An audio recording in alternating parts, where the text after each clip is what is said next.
You have to know that I was born and raised in East Germany, so I'm a former communist, and I'm proud to say that.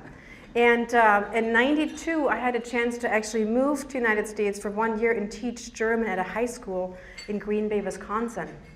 And I didn't know how to speak English, and that was not a requirement because I was supposed to teach those kids in high school German. So I thought, okay, what am I gonna do? So at that time, the Wayne's World movie came out. Remember Wayne's World? Party time, excellent. So I had to learn first the culture of Americans because I didn't know much about America, and so I learned it from Wayne's World. And then later on, when I came to the United States, I unfortunately broke my ankle, and I had to stay home for a week. And guess what was on HBO? Wayne's World. So I sharpened my English language skills with Wayne's World. So I, to this day, claim that I learned English by watching Wayne's World. So please forgive me some grammatical errors that I put in, or some sayings like excellent or so on. Anyway, all right, look at this gentleman here. He looks not so engaged, doesn't he? He looks not connected. He doesn't look very energetic. There's no enthusiasm, is that right? So look at this picture and think about yourself. How do you look these days at your workplace? Do you look similar to this gentleman, or do you look a little different? I actually want to ask you as a group, raise your hand if you feel like you're not really connected right now at work. You are overworked, you're tired, you're overwhelmed. And this is HR, so it all stays in here, right? Okay, good. So be honest, raise your hand. Who feels overworked, tired, not really connected to your organization or your job? There's a few, and some of you might not be really feeling comfortable to do that. So we're in business because we are serving customers, right? And if not customers, then we serve the community. If that's our ultimate goal, then what we want really in business is loyal customers. So that's good. Now, in order to get loyal customers, we have to have three things aligned. We have to have the right people skills. So all of our employees need to know what they're doing, how they're doing it, and how they treat each other. That's number one. The second alignment comes into strategy. As a business, we have to have a good business strategy. Where is our vision? Where are we heading? What is our market niche? What do we value here? How do we like to be seen in the community, to our stakeholders, to our employees? Those are really important elements of a business strategy. And then a third alignment is systems. In a very healthy organization, we have to have good systems. Customers complaint, how is it channeled back? Employee complaints, how is that channeled back? How do managers and non-managers communicate? How do we work teams together? How do we improve processes? So when we have these three elements aligned, we have good systems, we have excellent people skills, and we have an excellent business strategy, then guess what we're going to get as a result? A loyal employee. And that's what we want. If one out of those three elements are not aligned, we most likely will get a satisfied employee. You know what a satisfied employee does?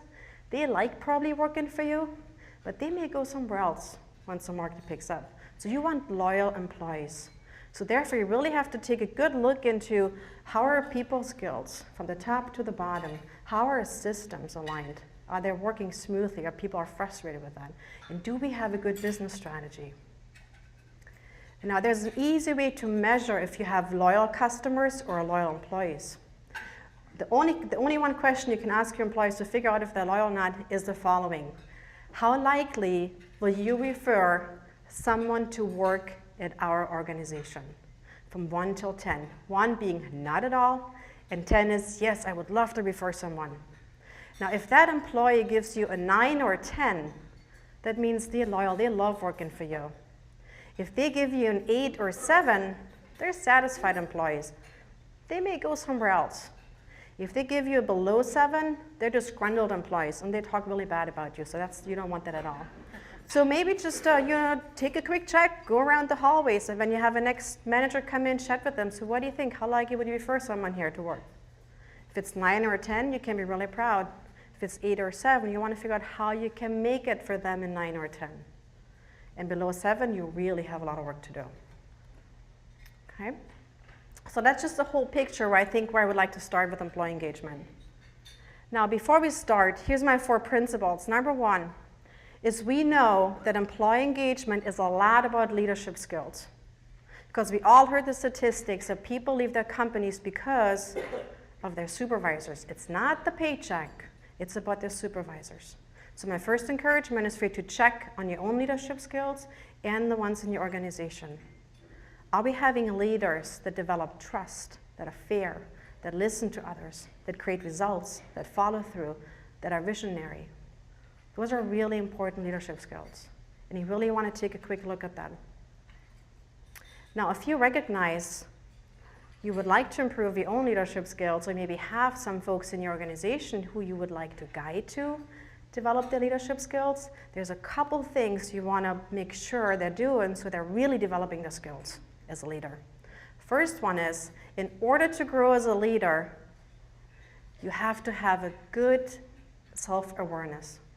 That means that you need to know how you're being perceived by others, right? Now, the trick to that is, self-awareness ironically also requires input from others. You always want to figure out you always want to actually step up to other people and ask them, how am I doing as a leader? Because we all have blind spots. And if you take that courage, or your other leaders in your organization take that courage to step up to their employees and say, how am I doing? What am I doing well? What can I improve upon?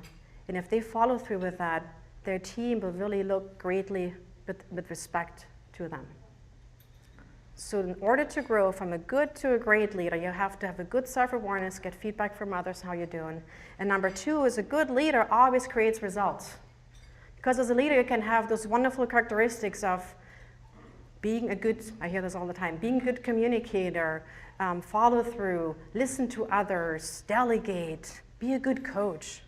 Those are all good characteristics. But if you as a leader don't create results at the end, your employees will not trust you. They will not be much engaged, because it's about executing, it's about making decisions and getting things done. Does that make sense? Maybe? All right, good. So next one would be, how do you then create results? How would you do that? Well, here's my formula I want to share really quickly. It's mindset before skill set. It all starts here. Even today about our topic, if we want to believe that engagement is good, we know it's important, but I don't have the resources, senior managers are just not buying into that, well, how successful are we going to be with that then? So you always have to start with your mindset. How am I approaching a specific situation? Do I have a positive, solution-oriented attitude? Because that's what's needed. So you always want to ask yourself, do I have a good attitude about it? So once you check your attitude, then you get the skills and the knowledge. But not only that, you always have to set yourself goals. How am I going to take this material back to work, what Dana talked about today? What can I implement by when? Who should I talk to by when? And set yourself specific goals, because that's how we create results. Thank you very much. Appreciate it.